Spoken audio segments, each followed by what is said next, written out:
This guy got betrayed by his best friend, lost the girl he loved, and was kicked out of the party for being the weakest member at level 20. But what none of them knew was that his so-called useless skill had been silently storing every single point of experience he'd ever earned. And the moment it finally broke, he jumped straight to level 300, became a dragon man, and walked away from everything to start a new life with a power so terrifying that the hero who threw him away is about to lose his mind trying to figure out who keeps stealing everything he wants. Toru Iban, 25 years old, a warrior serving in an S-rank adventuring party led by the hero Sein. They were childhood friends. Toru, Sein, Lisa, all of them. They grew up together, trained together, fought side by side through every dungeon and battlefield this world could throw at them.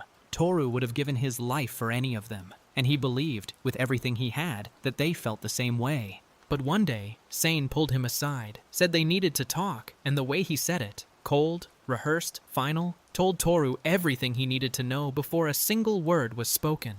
They sat at the tavern, Toru, Soara, Nei, the whole group, and Toru finally said what had been eating at him for weeks, that lately he'd been feeling like a hindrance, like he was dragging the party down. He expected someone to push back, to tell him he was wrong. Instead, Soara looked at him with pity in her eyes and said she agreed with Sein, that she'd be devastated to watch her best friend die. She asked him to please understand. Toru stared at Nei across the table, then back at Soara, and the truth hit him all at once. They weren't trying to protect him, they were pushing him out. He was in the way, not of the mission, but of whatever life they wanted to live without him slowing it down. That's what this was really about. And then Sein made it personal. He attacked Toru out of nowhere, slammed him to the ground, and screamed in his face, called him every name imaginable, accused him of sleeping with Lisa, knowing full well that she and Sein were engaged to be married. Toru didn't even know about the engagement. He hadn't done anything. But Sein didn't care about the truth. He'd already decided Toru was guilty.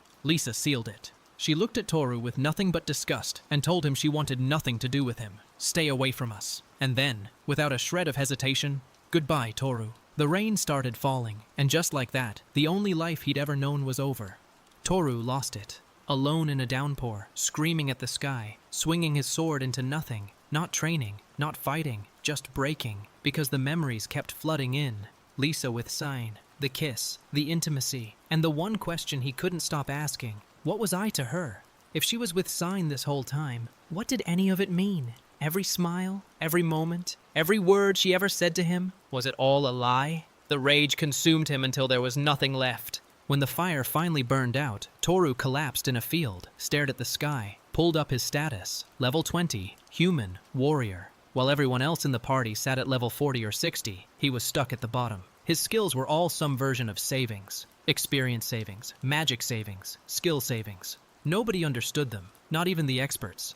They were labeled useless by everyone who ever looked at them. If he'd had a real skill like Sein, maybe none of this would have happened. Then a black demon dog burst out of the grass, and the world changed! Notifications exploded across his vision. The payout increased tenfold from the skill effect Yuppie ability. Experience saving reached the upper limit. Level paid out 100 times over. Level is now 300. His body couldn't handle the transformation. The system declared his current race couldn't maintain it and initiated a full physical reconstruction. Bones shattered and reformed. Muscle tore and rebuilt. When the light faded, Toru was standing in a crater, and he wasn't human anymore. He was a dragon man. He stared at his status screen with shaking hands. Level 300. Toru Iban, Dragon Man, Warrior. He couldn't believe it. The skill that everyone mocked, saving experience, was never broken. It was automatic. It had been silently stockpiling every single point of experience he'd ever earned, storing it all until it hit a critical threshold and released everything at once. Every monster, every dungeon, every fight where he tried harder than anyone and still couldn't level up.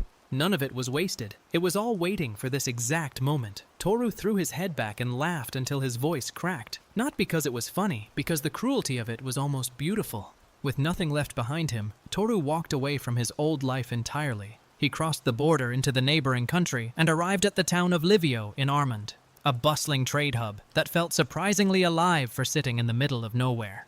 His first stop was a slave market. He told the dealer he needed a battle companion, no preference on race. The dealer recommended a lizard man, combat ready, 30 million gold. Toru passed, asked to see the cheap ones.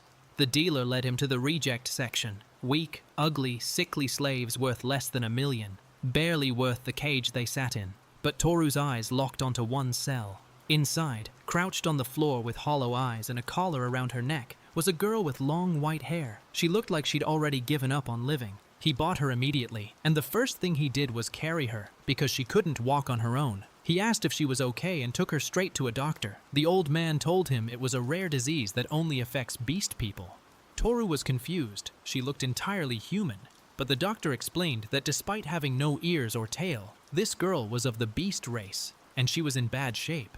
Toru looked at her and said something no master in this world would ever say to a slave they bought from the reject pile. He told her he needed her healed first, because she couldn't be useful in her current state. Then he actually smiled at her and asked if she thought it was strange for a master to take care of his slaves. She froze, eyes wide, mouth open, completely unable to process what was happening, because nobody had ever treated her like she was worth saving.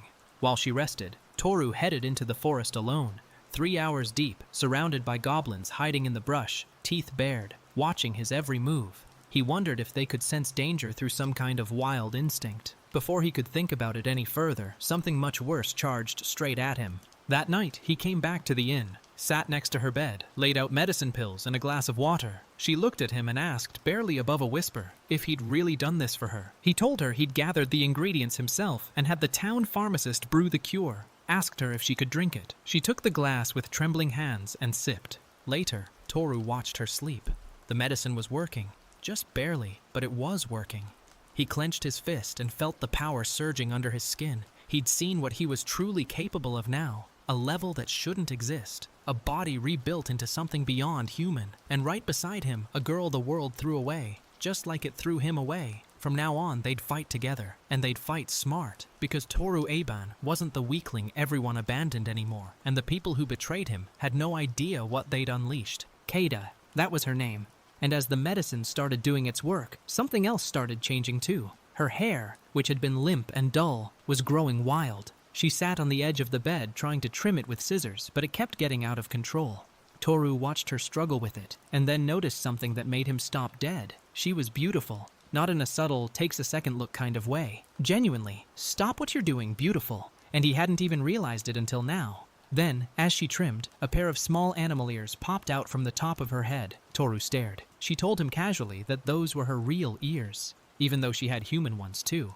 The beast blood was finally showing itself as her health returned. Things between them got comfortable fast, maybe a little too fast. Toru decided they'd share a bath at the inn to save time. And Kaide, still getting used to being treated like a person, nervously asked if he was sure about going in together. He shrugged it off and told her it was fine, that he wasn't interested in her body like that. She freaked out anyway the second he started undressing. It was awkward and clumsy, and the most normal thing either of them had experienced in a long time. Toru checked his status again and nearly fell off his chair. Level 300. Skills. Damage reduction at level 50. Body enhancement at level 50. UP skill effect at level 50. Double experience at level 50. Magic balance at level 50. The numbers that used to sit at single digits were now maxed out at 50. 3 of his saving skills were still repairing, and 2 more hadn't broken yet. He stared at the screen trying to process what this meant. Normally a skill would cap around level 10. His were 5 times that, and there were still savings left to release. The thought of what would happen when those broke too was almost terrifying. While sitting on a bench outside, his body suddenly surged with power again. The saving skills broke open. Another wave of experience flooded through him. Keide watched from beside him, startled, as energy visibly pulsed off his body. He apologized and explained that his skills had just given him another power boost. She looked at him with wide eyes and said that her master was a great man. He didn't correct her. And then, out of nowhere, it happened again. Walking through town with Cade, notifications started cascading across his vision. Skill savings reached maximum level, repaid at 100%. Magic savings reached maximum level, repaid at 100%. Magic and skill savings damaged, repair will take time. Skill effect increased by 10 times. Skill level limit broken, new limit will be set. And then 2 brand new skills appeared, Magic Lending and Experience Multiplier. Toru stood in the middle of the street, completely dumbfounded, while Kaide stared at him with no idea what was happening. His power wasn't just growing, it was compounding. Every time one saving skill broke, it amplified the others. There was no ceiling anymore. Toru took her hand gently. She flinched, not from fear, but from surprise. Nobody had ever touched her with kindness before. He told her he might not be the best master out there, but he needed her, that he was counting on her. Keide's eyes welled up instantly. She told him he was the best master in the world, that she'd do anything for him. And then, with tears streaming down her face and her voice cracking, she begged him, "Please, let me stay with you forever."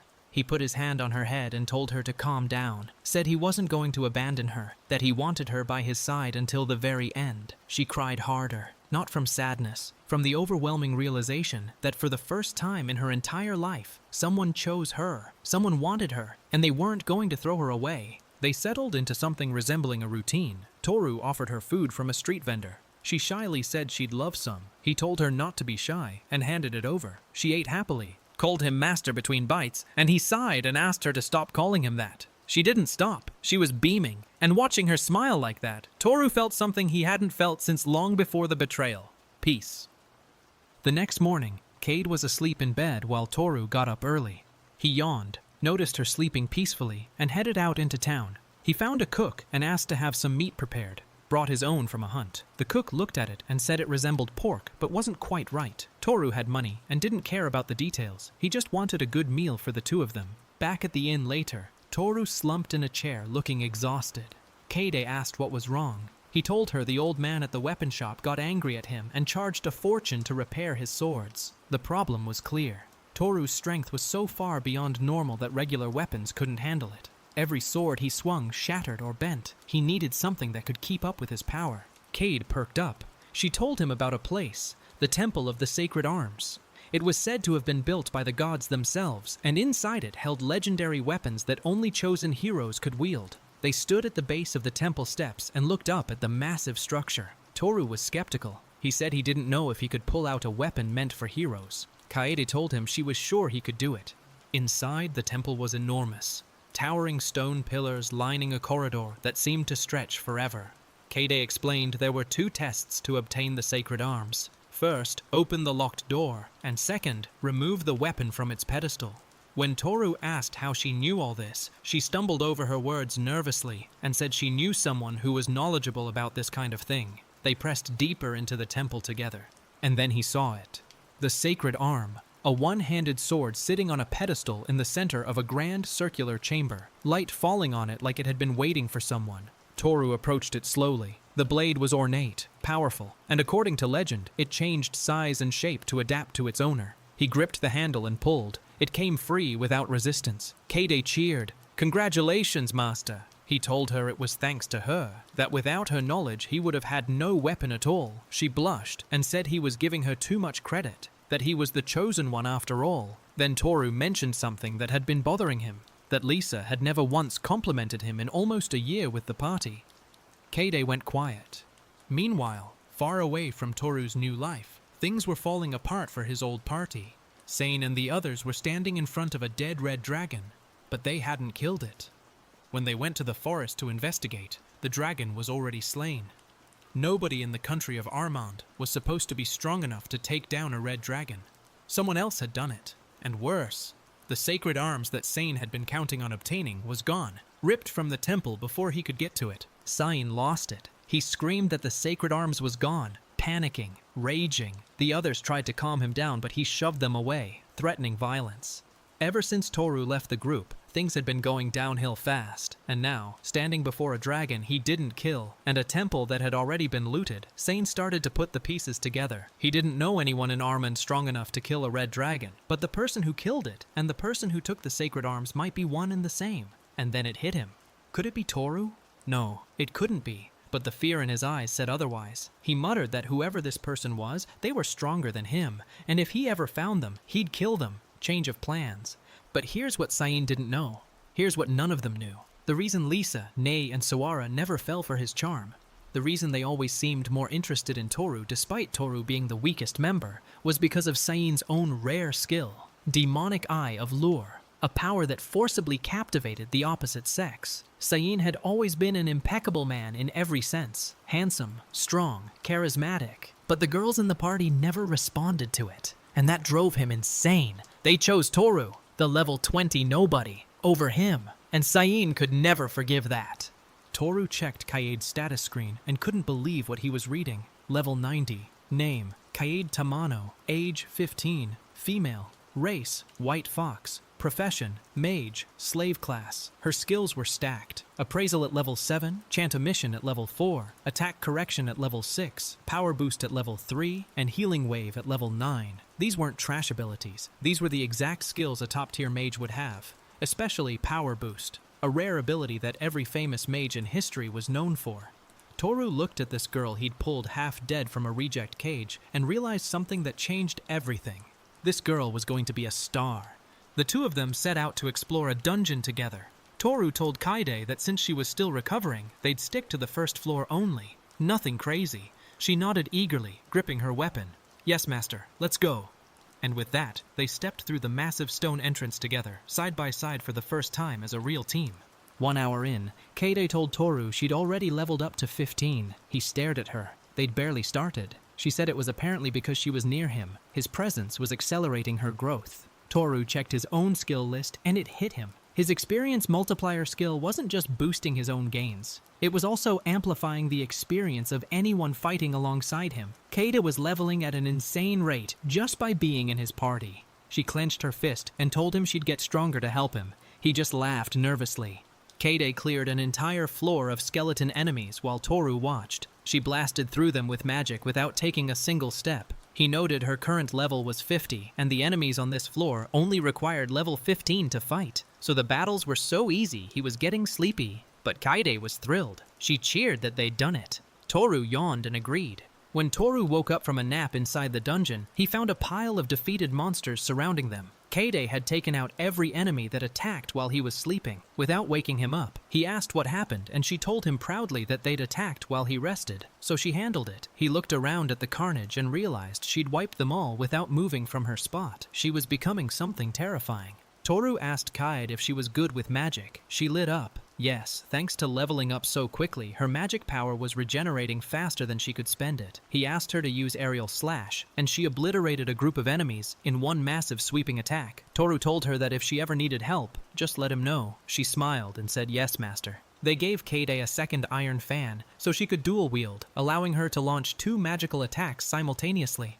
As they walked through town together, Toru noted that her body may have grown, but on the inside she hadn't changed a bit. She was still the same earnest, eager girl who called him master at every opportunity. The townspeople stared at them as they passed, the warrior with the massive sword and the fox girl twirling iron fans. Then one morning, Toru woke up and got the shock of his life. Kaede had transformed overnight. The small, young-looking girl he'd been traveling with had suddenly grown into a full-figured, stunningly beautiful woman. He asked her what happened to her body. She said she'd woken up, and it was just like this. He tried to process the situation. Until yesterday, Kaede had been a very pretty young girl. But now she was a beauty beyond compare. He told her to put some clothes on since her old outfit didn't fit anymore. He handed her one of his shirts. She took it, held it close, and whispered that it smelled like master. He pretended he didn't hear that. They picked up their meals from the cook and headed out for the evening. Toru walked beside Kaede through the lamplit streets and let himself feel something he hadn't felt in a long time. Happiness. He admitted to himself that he'd had a rough life. A really rough life. But ever since Kaede came into it, every day had been getting a little better. He looked at her under the moonlight and thought that if he could keep going on this peaceful journey with her, maybe he could finally fill the emptiness that had been eating him alive since the betrayal. They wandered into a part of town that reeked of alcohol, a nightlife district full of entertainment and drinking. Kaede immediately got flustered and told Toru there was no need for him to go to a place like this, that he already had her. Toru was confused and asked what she meant by that. She stammered and blushed. He still didn't get it. Toru decided their next big goal would be the Dungeon of Lontada. He'd heard completing it would be enough to get his name recognized as an adventurer in this country. But when they arrived and asked a local for directions, the man with the pipe told them the dungeon had been there last month, but there were no directions to give. You just walk forward. Toru and Kaede exchanged confused looks. That didn't make any sense, but they pressed on anyway. They reached the 20th floor of the dungeon and set up camp. Toru cooked soup over a fire and handed Kaede a bowl. She tasted it and practically melted, told him it was the best soup she'd ever had. He asked what level she was now. She told him 150. He nearly choked. She'd gone up 100 levels since they started. He asked her if there were any tricks to utilizing magic, and she said yes, and started explaining. The two of them sat by the fire deep inside the dungeon, master and companion, teacher and student, just talking. Kaede apologized and said that as a slave, cooking and serving was supposed to be her job. Toru waved it off and told her he didn't mind. He was used to it. There was something easy about the way they existed together now. No pretense, no drama, just two people who'd both been thrown away by the world, figuring it out side by side. They kept pushing deeper.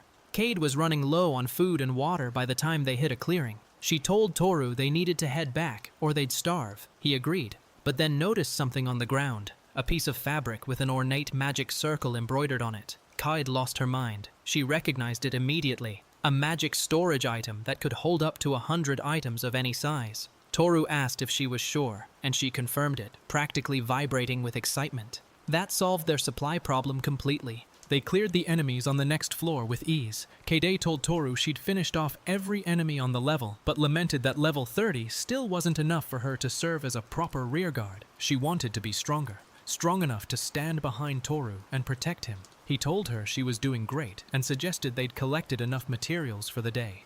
They pushed all the way to the 30th floor. The space was surreal. Floating crystals, strange portals embedded in the ground, an otherworldly atmosphere. Toru told Kaede not to let her guard down. He couldn't sense any enemies, but something felt off. They moved forward carefully, ready for anything. And then they reached it.